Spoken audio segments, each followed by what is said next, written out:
This is deep learning ICP1. Here the first ICP is to add the more dense layers to the existing given code and change how the accuracy changes.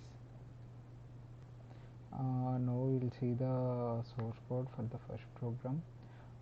This is the first program. We are importing Keras sequential and the dense from the Keras layers and pandas and SK layer in order to train the test split. Here we are reading the values from the dataset. Here we are using the diabetes dataset. We are training the dataset here by sending the columns of the target labels and the output label, and here I am giving the test size as the 25% and the random state I have taken as 87. I am using the sequential model, and this is the here in neural network there are 3 layers. First one is the input layer. Here we are passing the dense as 20. There are 20 neurons. We can take as many number of neurons we want. The more number of neurons we have taken, the accuracy rate will be increased. Here the input dimension is passing as 8, as there are 8 columns, and the activation I am passing as ReLU. There are different type of activation functions where ReLU is one among them, and sigmoid is the another one. And the hidden layers, these are the hidden layers. As we increase the number of hidden layers, the accuracy rate will be increased. Here I have added the 3 hidden layers with the 15, 30 and 25 as the number of neurons to the respect to hidden layers. And this is the output layer, where the output layer is the only one layer, and the activation function I am using for the output layer is sigmoid. Here I am compiling the model in order to check the loss and the accuracy rates by using the optimizer Adam function, and the loss is binary cross entropy, and the metrics I am passing as accuracy, and the data which is the output from the train model I am sending it to the training the model with the epochs 100, and the initial state I have taken as 0. And here I am printing the summary of the model, and here we are evaluating the model. By evaluating the model, we can get the loss and the accuracy rate of the model. Now we will run this program and see the output. This is the output. Yeah, these are all the warnings that we are getting because of the TensorFlow GPU, and these are the EPCOs. As we have given 100, it will train the dataset for the 100 times by taking the sample as 10 every time. By each sample, it will generate the loss and the accuracy rate. And this is the summary of the model training. As we have added the 4 dense layers, this is the parameter output, and these are the neurons that I added in each layer. If you remember, here I have added 3 hidden layers and the 1 input layer.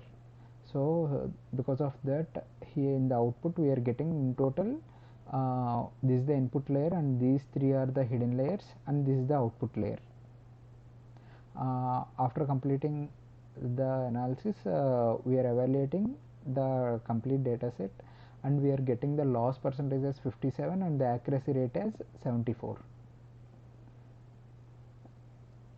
This is the data set for the diabetic.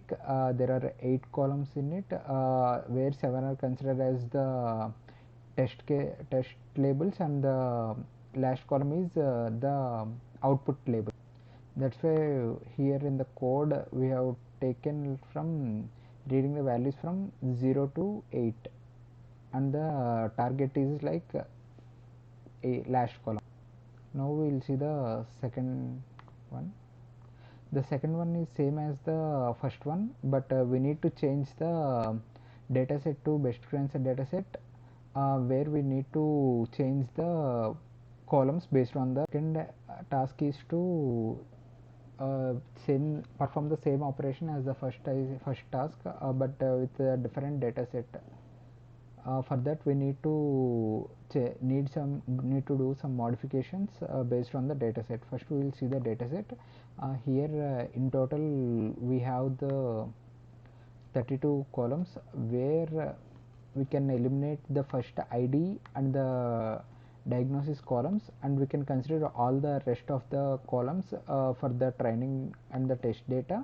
This diagnostics is the output label, where we need to use label encoder in order to change this values to the number, where these output label consisted of M and B. We need to change this to 0 and 1. We can do that using label encoder in order to process the data. For this I have considered I have removed the first two columns and considered the rest of the columns, and the second column I have considered and taken the values of it, and by using the label encoder, which is from sklearn library, we can transform the M and B values to 0 and 1 by passing the Y values to the fit transform, which is of a label encoder function. And after that it is same as the first ICP. We have to train the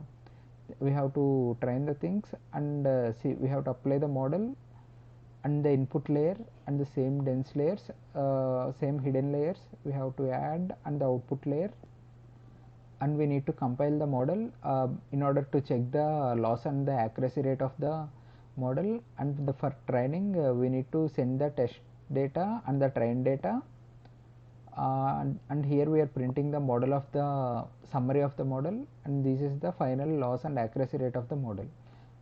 Let me run this and show the output. These are the warnings that we are getting because of the TensorFlow GPU. We can ignore them, and these are the loss and accuracy rate based on the epoch. And here is the summary of the model, as we have added the 5 density layers, where the first one is the input layer, and the next 3 is the hidden layers, and the last one is the output layer. If you see, the first dense layer consists of 150 neurons. As the number of neurons on the dense layers increased, it will increase the accuracy rate. I am passing the 150 neurons, and the input dimensions as the 29, as we are reading the 29 columns in the given data set. Now we will see the final loss and accuracy rate of these. Here the loss rate is 30% and the accuracy rate is 90%. Now we will see the third one. For the third task is to normalize the data before feeding the data to the model and check how normalization changes your accuracy. By applying the normalization and scaling, and by adding the more dense layers, the accuracy rate will be definitely increased. Now we will see the program.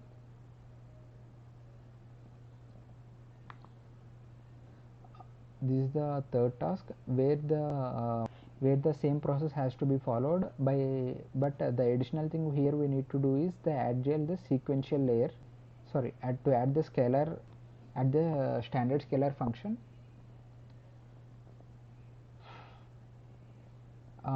Here the same thing as explained in the previous task. We need to use the label encoder in order to transform the output value to the numbers, and additionally we are using the sequential standard scalar.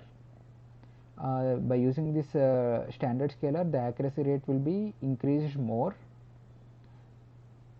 Here the hidden layers are added, which will help the model to increase the accuracy rate, the train and the compiling the model and training the model. And this is the summary.